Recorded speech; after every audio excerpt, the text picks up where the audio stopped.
The new big trade chip on the market this offseason is Martin Necas of the Carolina Hurricanes. The stud 25-year-old Czech scored 71 points just a season ago, and now with him being available, there are going to be a ton of teams lining up to get his services. So today I went through 7 NHL teams that I thought could make serious offers for Necas, and offers that I think the Carolina Hurricanes will end up accepting. But what are my mock trades for Martin Necas? What could a Necas trade actually look like that Carolina could end up accepting? And where do I see Necas ending up this offseason? Well, make sure you watch till the end as we go through all the trade talk and hit that subscribe button if you're new for more hockey content just like this all throughout the week, all throughout the year. Now, before we get to the first mock trade, you guys know what time it is. The sleeper fantasy picks here, and for today's Rangers and Panthers game, it is going to be an absolute brawl. I could see it going either way, but I'm specifically going to go for a few players here. First, I got Gustav Forsling, more than 1.5 shots on goal. He's just been really consistent in these playoffs, putting up some big performances. Also, Adam Fox, more than 2.5 blocks. I think the Panthers are again going to come out hard with a lot of shot attempts.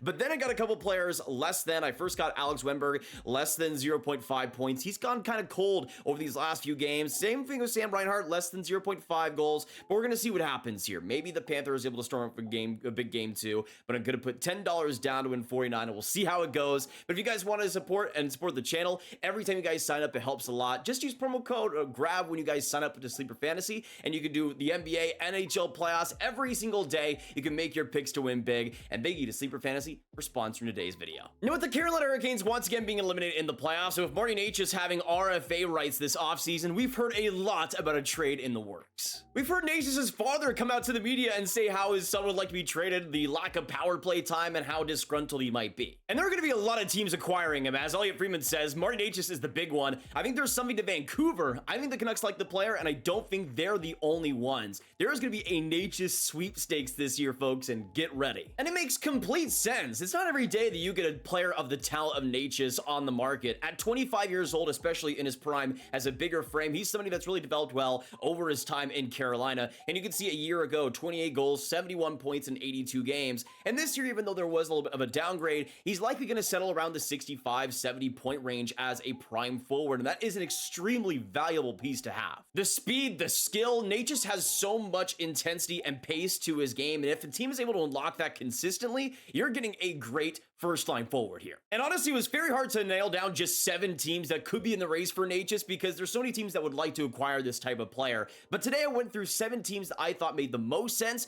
to not just acquire Necas, but also have what Carolina wants. Most likely in a Martin Necas deal, I think Carolina is going to be focusing on defense and revamping that whole system. With the UFAs they have in Brett Pesce, in Brady Shea, and Tony DeAngelo, there's an opportunity here to reinvent how Carolina looks at the back end, and I think they'll use this opportunity, especially in a Necas trade, to help that. But without wasting any more time, let's get into the Martin Necas mock trades. Now, starting this off in the mock trades, first I got the Detroit Red Wings, a team that makes a lot of sense in my opinion for Necas and what he can deliver, what he'd want, especially when you consider that Patrick Kane is very unlikely to stay in Detroit past this season. To me, Necas could be a great replacement. On that right side, having Raymond and Necas would be nasty. As for the actual trade itself, of course, the Detroit Red Wings will end up getting Martin Necas, but I also see them getting the UFA rights for Brady Shea, who being added onto that left side will give it some stability. In exchange, the Carolina Hurricanes will end up going for more depth on the defense, getting Jeff Petrie and acquiring that contract, which will be a great service to Detroit, and Olli Maatta, who will be a big blow because to me, I think he's absolutely one more underrated defenseman in the Eastern Conference. Had a great year at Detroit that unfortunately wasn't able to be rewarded with any playoffs, but I do think he would be a big guy to add onto that defense and would be somewhat of an upgrade in Shea to me defensively. As for the picks, I think Carolina will also get the 15th overall pick in this year's draft and a 2024 4th rounder, which is the Dallas Stars from Detroit. To me, I think this solves some problems for both teams, for Detroit getting some more star power in Necas, trying to add on to Shea to upgrade that defense, and for Carolina to get some depth and also some assets they could use for future trades. That 15th overall pick isn't something that I expect Carolina to keep necessarily. They could end up drafting with it, or they could just trade it for maybe another defensive upgrade. But I think Olli Maatta is going to be a big player for them, and also for the Red Wings. They kind of shake things up a little bit, and again, add to that right side, which to me will be necessary if Kane's gone. I think there's the option here for Carolina to get extremely creative in this offseason, and using that first round pick, switching it and swapping it for another team and another player would be pretty smart in my opinion. Now bear with me, we're already getting into the wild trades here at number 2, and next up let's go on to the Boston Bruins. Allegedly there was a Necas and Ullmark deal that could have happened around the trade deadline, similar to what we were seeing with the Dubois and Ullmark rejected deal around the deadline that could have actually happened, and today we're going to bring it back here and bring it back in the offseason. And bear with me here, for Boston they would end up getting Martin Necas and Frederik Andersen on top of a 2024 third round pick. In exchange for Carolina, they'll get a massive upgrade in goal, getting Linus Ullmark, and also on the defense, acquiring Andrew Peeke, who Boston acquired from Columbus at the deadline. But with the solid term there and the physical play, I could see Carolina really targeting him on the defensive side. But to me, this would be fascinating because for Boston, I think they're one of the few teams on this list that would actually want to play Necas on center situation. And really the only weakness there is a lack of real face-off ability. But I feel like for Boston and the centers they've gone for recently, like Pavel Zacha, I don't think that'll be much of an issue for them. But for Boston, you potentially upgrade the center position while getting a goaltender in return that I think in Freddie Andersen's case could be a solid backup behind Swayman if healthy. And for the Canes, they get a definitive upgrade in net that they've been searching for, and also a defensive upgrade too in Peeke, who I still think is pretty underrated, was pretty solid in Boston, even though I wouldn't expect much more than decent. In his case with the physical play there, again, for a lot of playoff teams that is valuable. I think the only way this deal happens, though, is if the Canes are confident they can re-sign Ullmark long-term. Of course, this price is hefty to just pay for one season of Ullmark, even if he is a great goaltender. But if they're able to sign him long-term, and if the Bruins are able to sign Necas long-term, to me, I could see it making both teams happy. Next time we go on to a team that I think is absolutely one of the most likely teams to go for Martin Necas, and that is the Nashville Predators. Now, I know I link every big team to the Preds, but I just feel like they're in such a good position to make a major move. And some people might say that this is the opportunity for them to trade Saros, and I'm sure Carolina would love to have him, but I think more realistic deal centers around defense. As for the Canes, they will end up giving Martin Necas and the UFA rights to Brett Pesce to the Predators in exchange for Dante Fabro, Mark Jankowski, and a bunch of picks and prospects. I think the main prospect Carolina will get back is Zachary Leroux, a former 27th overall pick by the Preds, who I don't think is that far off from being a future NHL grinder. You can see this year in the AHL in his first pro season, some pretty great results in both the playoffs and the regular season. And on top of that, picks wise, I think they'll get the 2024 second rounder, which is Tampa Bay's, and then two 2024 fourths, that being Nashville's and Chicago's, which in Chicago's case is basically a late third. For the Preds, not only does it give them a substantial upgrade on the forward group, getting a player like Necas of the caliber of Necas, really the only person that could touch him in that forward group is Filip Forsberg, but you also get a massive defensive upgrade. And now with Ryan McDonough traded back to Tampa, they're in pretty big need of that, especially since they're going to be trading Fabro in this deal. I feel like they're fine with that considering how much they floated Fabro around trade deals recently, but I feel like getting a bona fide pair with Josi, a Josi and Pesce pair ain't bad, but to me Nashville's focus has to be improving that defense, and upgrading from Fabro to Pesce is a pretty big one. They'd still be in need of a left D on that second pair spot, but still I think Nashville could go for another free agent considering the cap space they have. Now this next one might be a little bit crazy, but hear me out. What about the Colorado Avalanche? For my mock trade, and this is something that could benefit both teams involved, Colorado would end up getting Martin Necas, but in exchange, the Canes would get Valeri Nichushkin, the UFA rights to Sean Walker, and prospect Jean-Luc Foudy. Now to me, this could solve a lot of problems for both teams. You see with the Avs with Nichushkin going into the NHL PA Player Assistance Program, how they're not really relying on Nichushkin long-term, or can't really feel like they can trust Nichushkin long-term to be there when it matters most. And in Nichushkin's case, that's a valid concern over the past couple of years. Maybe he just needs a change of scenery, and in Carolina, that could be the exact type of power forward that could really revolutionize that forward group. But it's a contract for Colorado that's even been discussed as a buyout, and even though the Avs are denying it, it's out there right now, and it's for good reason, because of the long-term contract he has and the unreliability he has in that Avs forward group. And you also have Sean Walker, who of course they won't likely re-sign, and would be a big boost to Carolina's defense, and Jean-Luc Foudy could, I think, be a speedy fourth liner someday, but not much more than that. But for the Avs, again, get a bona fide winger in Necas, and especially with the Gabriel Landeskog press conference saying that he won't retire, but will still be out for a while, their need to get a reliable forward has really skyrocketed, and Necas on the wings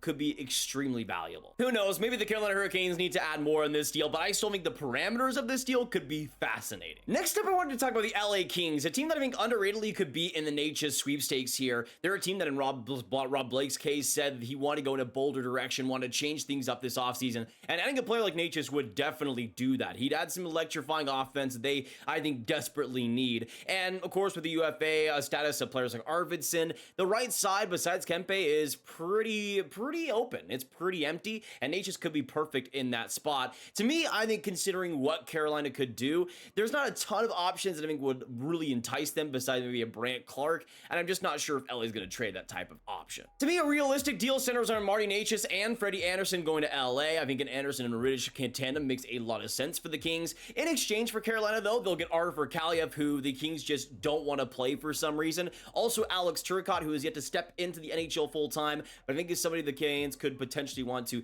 have as a revival project, and a bunch of picks on top of that. LA's 2024 first rounder, 21st overall, a 2025 second rounder, and a 2026 third rounder. Assets that I think as well Carolina could potentially trade for options on the defense and upgrades throughout the line. I think Kaliev is an obvious option for Carolina if a Necas deal were to happen, though, and that to me would be a really underrated asset to bring on. And on top of the defensive player they could bring on with some of the picks they acquire, I think there's options here for the Canes to really get out here well. One team that I think would be fascinating is the Columbus Blue Jackets. We don't know yet if Don Waddell will be their new GM. I think if he is, I don't know if Necas will be the guy, but we'll have to wait and see for that. And they might want to go for more defense in this offseason anyways, but I think it could be an interesting pair here. For the Blue Jackets, I think they'd get Martin Necas, and I also think they'd want to get the UFA rights to Brady Shea. To me, that's somebody they'd want to acquire on that left side to potentially bring some more stability there behind both Werenski and Ivan Provorov, and that would be a pretty good top three there, especially since I think Shea could come into place in the second pair if Provorov is failing in that aspect, and maybe give Provorov some less minutes, which I think would be good for him.